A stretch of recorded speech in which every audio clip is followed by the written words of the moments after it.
Sasa hiyo message walipata aje? Si tuli communicate. Ita communicate, hand signals, Kikamba broken, nitatumia whatever means. Lakini kitu ya important si mimi kuongea, ni mimi kusikiza. Responsibility kwanza ya kiongozi is to listen, is not to talk. So even hata nikienda kuuza sera, unauza sera gani? Si afadhali kwanza usikize wananchi wanasema nini, uchungu iko wapi, mahitaji ni gani? Na hiyo nasikia vizuri, I have no problem. Na nimeenda nimekaa na washosho, na ukienda watakuambia.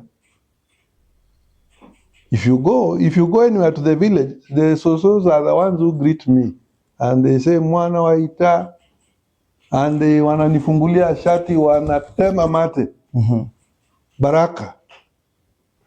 Kwa nini? Sababu wanaona mimi kwa roho, mimi ndio nitawatendea wema. Labda niko na, everyone has weaknesses, you know, and this is a weakness which I cannot run away from. Hii language is I cannot run away from it. Lakini, you know, 2 weekends ago when we were at that funeral service and the young people were asking to speak and to give tributes,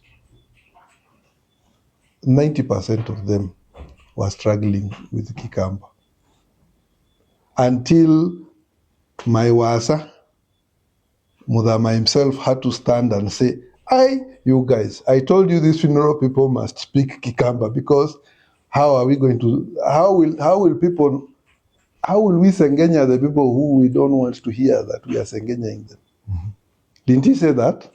Say that. But why did he pick it? Because he picked that most of the young people there actually were struggling to know the Kitumis and to be able to learn that very deep Kikamba that he speaks.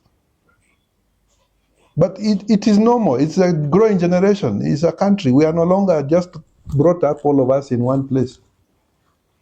Watu wametawanyika. Ukienda huko kwa Wadigo unapata Wakamba, Kalechezi wa huko Kwale. They don't speak any Kikamba, lakini they identify as Wakamba.